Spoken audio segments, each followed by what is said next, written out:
begin to understand why we sing, what we sing, where we sing, how we sing, the words we sing.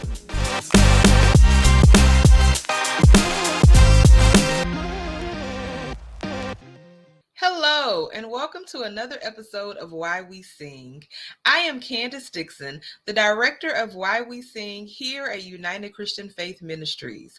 I am so excited today to have our youth co-host, Ms. Keandra Anthony, interview her former professor, Dr. Kedric Taylor, who just happens to be the band director of the best band in the land, the Human Jukebox Marching Band of Southern University and A&M College right here in Baton Rouge, Louisiana.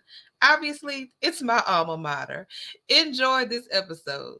Hey everyone, my name is Keandra Anthony and I am a co-host of Why We Sing.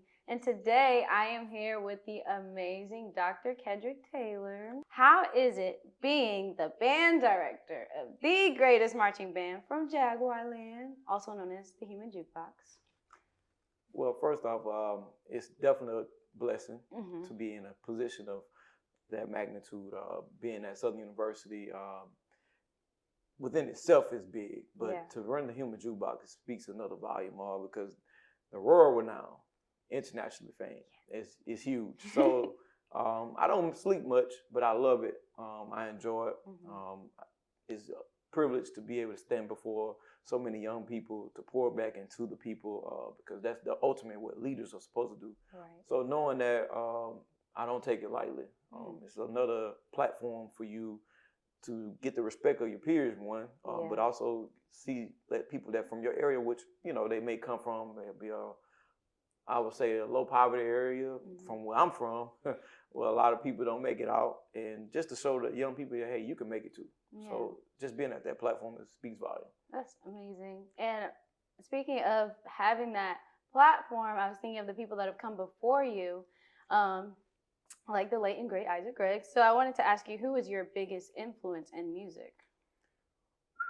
Wow. That's all right. Well, I had a lot of influences. My mom, she's a singer. She's one of those singers that sing from within. You would think of her singing as like a Shirley Caesar. Come on, Shirley. She can wake a church up. Yeah. But my mom will sing. So I think she sung with me when she was pregnant with me, and I think it just stuck with me because she sing even when she cleaned up. So I think it was always embedded in my head. But I love sports, so I thought I was gonna play football. Yeah. But then my brother went to Southern University. He was the first one to arrange the song that we still play today. Wow. He wrote it as a junior in college. Wow. So it influenced me in a way that I never thought that I imagined. So my brother was very influential. And coming to Southern University, marching under the legendary Dr. Isaac Gregg, it was very, very, very humbling to be in his presence. He was like a walking computer. He had so much knowledge. It was unlimited.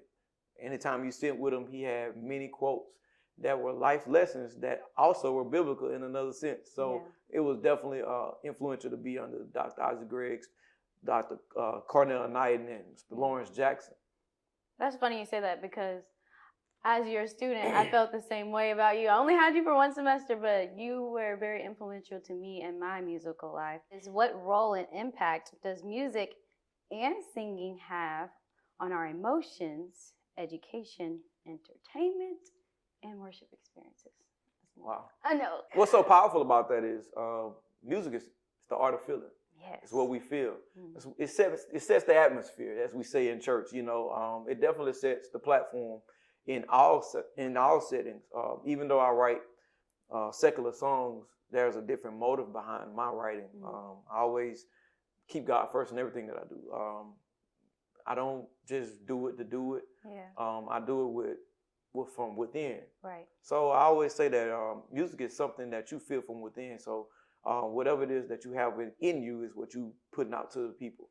So that's why you have to be clean when you're going before the people. You have to, know that the things that you're imparting in all these people is something that God wants you to impart in people. So it's not something that you should take for granted, which is why I think the world is like it is, because a lot of the music, the message behind it, the way in which they intended, the emotions that they were carrying with them, the burdens that they, carry. I think it has a negative impact on society. So I think it plays a huge role in us as people as we move day to day. So you can have music that make you feel good. You have music that, get you excited and hyped up about a football game or basketball. You have music that helps you go to sleep. You have music that, educate you and entertain at the same time, because we do that with the band. I may play some classical and add it in with some R&B. This year I've wrote like 3 gospel songs. So I can't wait. Oh, it's gonna be exciting. We got a very, very nice gospel show that we're planning for one of the home games for our fans, because I feel like I said, by us being who we are, you never can go from your roots, and it's from the gospel. So I think that having a diverse human jukebox definitely gonna have to be able to play some everything. Yes. So that's where the educational part come in, knowing the classical side, and the voices that we emulate are singers. Yes. You have your soprano voices, which mainly be your woodwind, maybe trumpets. Your alto voices, which saxophone, French horn. You have your tenor voices, which would be trombone. Baritone voices, which would be the actual baritone. Right. And your tuba voices, which would be your bass. So those voices emulate those instruments. That's amazing. Now I'm going to see the band as a choir in my head. Oh, that's what it's supposed to be. That's awesome. It's supposed to sound like a big blended choir with instruments. And you're supposed to understand the language based on listening. That's so funny you said that. I was literally going to ask you, what is the difference between listening to music versus singing? And so you kind of started answering it. So can you elaborate? Well, listening to music is one thing, but actually, I even teach vocal concepts, because the legendary said it like this. Dr. Isaac Griggs said, if you can't hum it, you can't sing it. If you can't sing it, you can't play it. So we sing way more than we play. We sing a lot because it helps the inner ear. It trains the ear to what you should play so it can match. I know I'm not this church, but you hear some churches where you have a praise team and we all singing the same note, but we're not singing the same note. That's why you sing in your head. I've heard it before. Oh yeah, most definitely. Every praise, and it's like we got 3 different every praises going on right now, but we're supposed to be singing together. But so listening is important, and that's the same with instruments. You got to start with a syllable and end with a vowel. So I know, and I took choir a lot of times, and it was like pronounce the syllables and end on those vowels. So that's important as you talk about music and listening. So listening plays a huge part. And people that don't have talent and tone deaf, I would say, they can't hear those pitches, so it's hard for them to listen to it. And they saying, I am singing it. It's like, no, that's not the note. I've been there before many times, and I didn't realize how music, like that music ability is a gift until I started meeting people who were tone deaf. So I wanted to ask you, have you always been just musically inclined like that? From what I can remember as a baby, I used to take pots and pans and go play drums. Everybody want to play drums. You're a young man, and you find something to play with because your parents ain't buying you a drum set. Right? So I would take the pots and pans and get sticks, and we make drums. So it was always a part of us. And then finally, when I got in middle school, I got a hand-me-down trumpet. There you go. But we got an old drum set from a pawn shop that my parents could afford. So man, me and my cousin, we would go in there and play every day. So we practiced. So we were always pretty much music inclined. And I had to sing in the choir at church. Wow. So on youth Sunday, I had to sing, but all the other Sundays I could play my trumpet. So I look forward most of the other Sundays because I hated having to sing in the choir.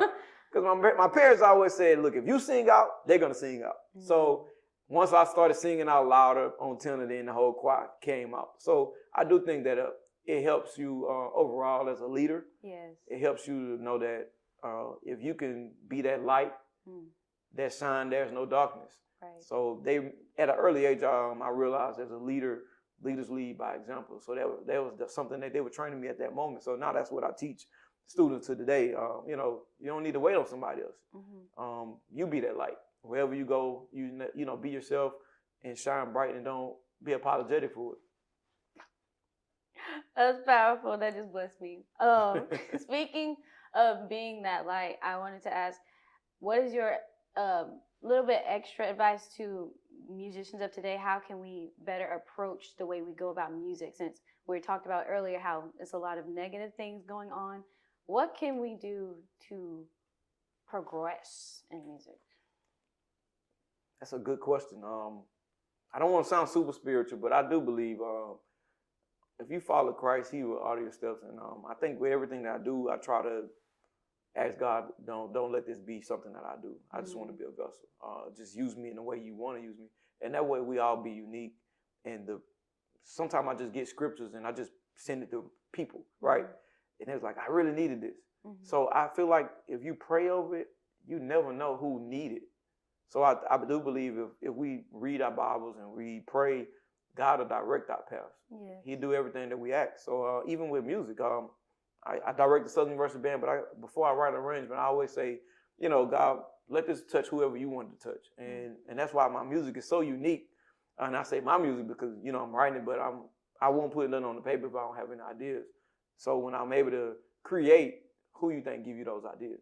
So you didn't create those things. So I think if people stop putting self in front and start acknowledging who actually do it. And I know everybody don't understand that. So I never try to sound super spiritual, but when you know who you are and whose you are, it's different.